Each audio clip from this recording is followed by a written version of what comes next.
এই যে আমার লুকটা দেখতে পাচ্ছ সেম এরকমই, মানে আমি 2 দিন হয়ে গেছে মাথার চুল আশ্রাই না। মাথাটা যদি আমি ধরি এখন চুল আশ্রাই, তাহলে যে আমার কতগুলো চুল উঠবে মানে তার আমি গ্যারান্টি দিতে পারবো না।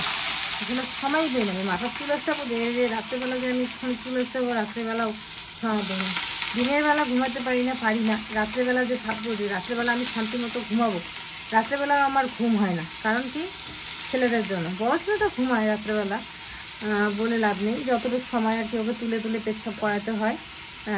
এখন তো আর ওকে ট্যাম্পাস করাই না, তুলে তুলে হিসু করাতে হয় 3 বার করে।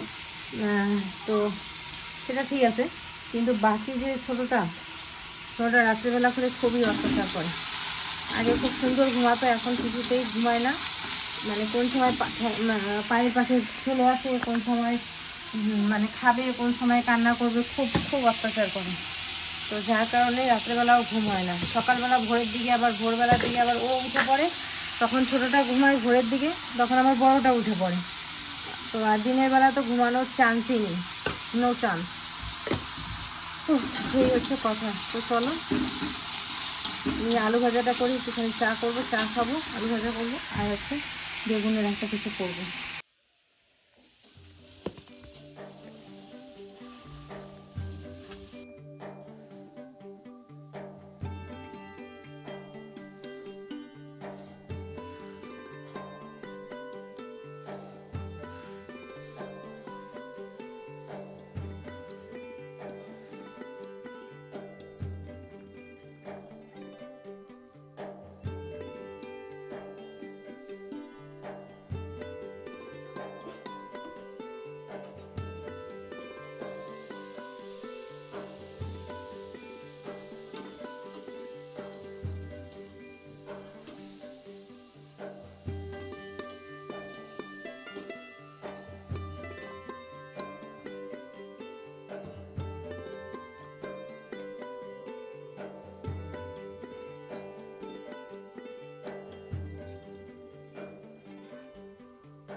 ট্রাক্টর গাড়ি, হালুয়া গাড়ি আসা মানে মিতাল স্যার খুশির ঠিকানা নেই।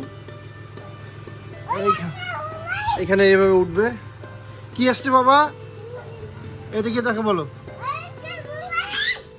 আচ্ছা,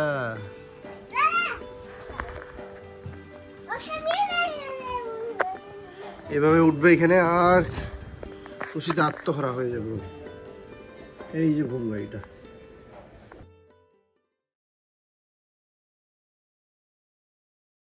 মিথিল, মিথিল বাবা, এই যে আমি পাপা, ও পাপা। বন্ধুরা এই দেখে আমার সাথে কি করছে জানো? বাবা তুমি কি করছো কেচি নিয়ে? মিশি মিশি কাটো। আচ্ছা, ও মিছি মিছি কাটছে। সত্যি সত্যি কাটবে না তো? সবাইকে কথা দাও যে আমি মিছি মিছি কাটবো। বাবা ও ভেঙে গেছে বাবা। বাবা ছোট বাবা, এই ছোট বাবা, ছোট বাবা, এই ছোট কি। কালকে বাবার সাথে ছেলে একটুখানি ঘুরেছে, আর ঘুরতে গিয়ে এই রাস্তা দিয়ে ও তো অনেক দূর দিকে যায়, তারপর আবার এই দিকে এই টার্নিং হয়ে এই দিক থেকে ওই দিক থেকে অনেক দূর যায়। তো ঘোরে, সাইকেলে ঘোরে, গাড়িতে ঘোরে। দেখো আকাশের পরিস্থিতি, বৃষ্টি আসবে, কিন্তু খুব জোরে বৃষ্টি আসবে। তো চলো আগে আকাশটাই দেখাই, তারপরে তোমাদের কি হয়েছে সেটা শেয়ার করি।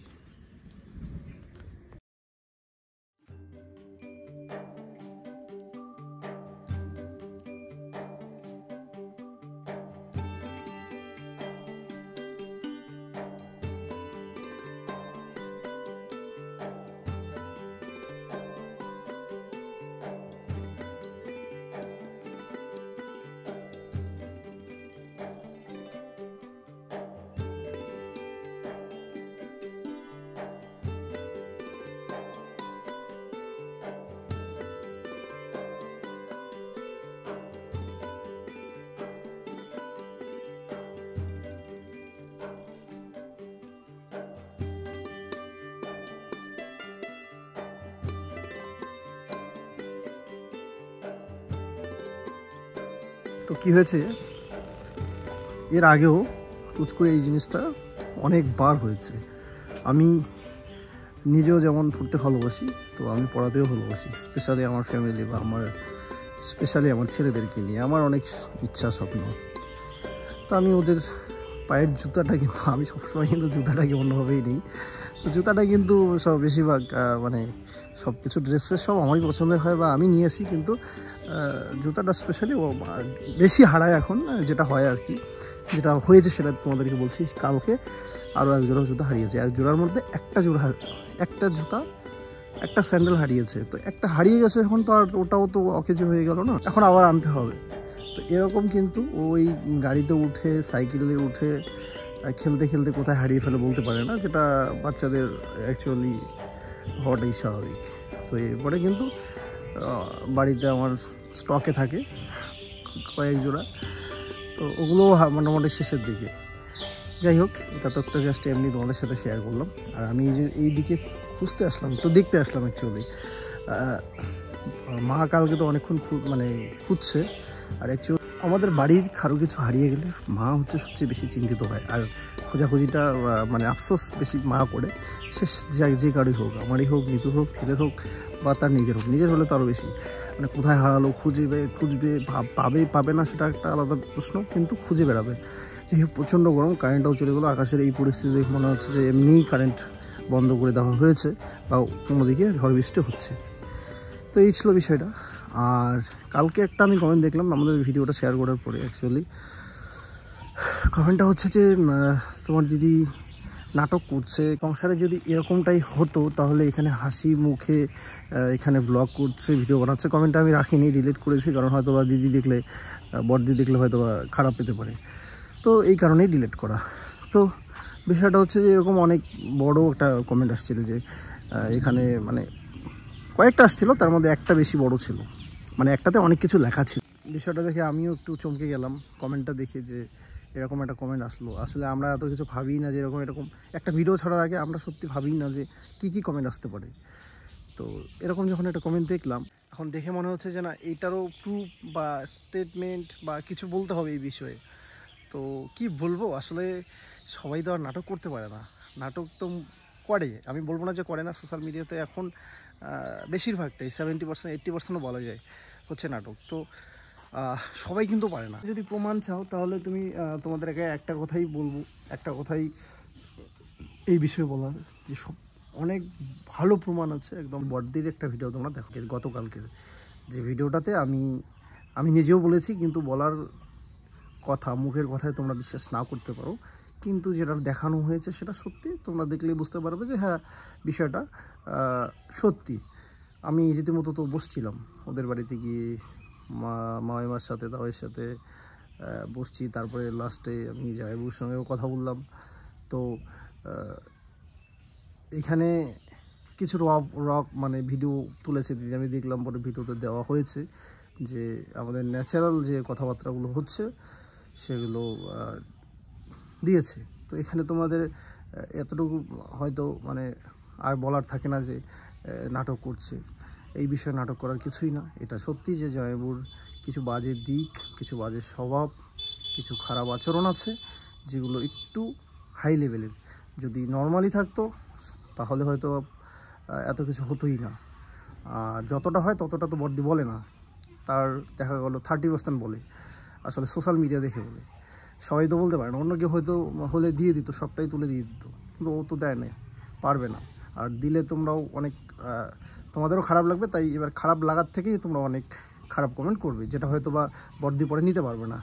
দিবে ঠিকই ভিডিওতে, কিন্তু কমেন্টগুলো দেখে হয়তো বা সহ্য করতে পারবে না, কারণ মানুষ তো। আর দিন শেষে সবচেয়ে বড় কথা হচ্ছে তো সে তার হাজব্যান্ড। তো এটা হচ্ছে একটা ব্যাপার। যেমন হচ্ছে গিয়ে একটা ঘটনা হচ্ছে, সেদিন আমি জানি না ও বলছি কিনা, কিন্তু সুদীপা কান্না করছিল ওই সময়টা, কারণ ও নিতে পারেনি ওই জিনিসটা, কারণ ওর বাবা, সেও দোষ করছে, ওর বাবা খারাপ কাজ করেছে, কিন্তু যখন কষ্ট পাচ্ছে তখন সেই জিনিসটা সুদীপা নিতে পারেনি। যাই হোক, সবটাই তো আর বলা যায় না, অনেক কিছু হয়েছে। তো আমি তো তোমাদেরকে কালকে বলছি যে আমি কি বলে আসছি, আমার একটা কথাই এখনও থাকবে, আমি থানা পুলিশ তো চাইলে ফোন করলে যখন তখন নিয়ে আসতে পারি, এতটুকু ওকে আমি পরিষ্কার, ও নিজেও জানে যে আমি এতটুকু করতে পারি। ও ভালো করেই জানে যে এখন আমি যদি একটা ফোন করি তো ওর বাড়িতে যখন তখন চলে আসবে পুলিশ। হ্যাঁ, ও ভালো করেই জানে। তো এটা ওকে আর এই বিষয়টা তো ভয় দেখানোর কিছু নেই, ওকে জাস্ট এটা একটা লাস্ট একটা ওয়ার্নিং আমি দিয়ে আসলাম যে এরপরে কিন্তু আর ইচ্ছা হবে না, ওই বসাবসিরও আর গল্প থাকবে না। হ্যাঁ, যা হবে আইনি, তারপর ও থাক কিছুদিন। হ্যাঁ, আসলে না বুঝতে পারলো মানে সহজে ঠিক হবে না, ও জেলে 6 মাস যখন থাকবে না তখন হয়তো বা শিক্ষা হবে। আমি জানি না শিক্ষা হবে কি না, কারণ হতেও পারে না হতে পারে। যাই হোক, আকাশ খুব খারাপ, এই বিষয়ে আর কিছু বলা নেই।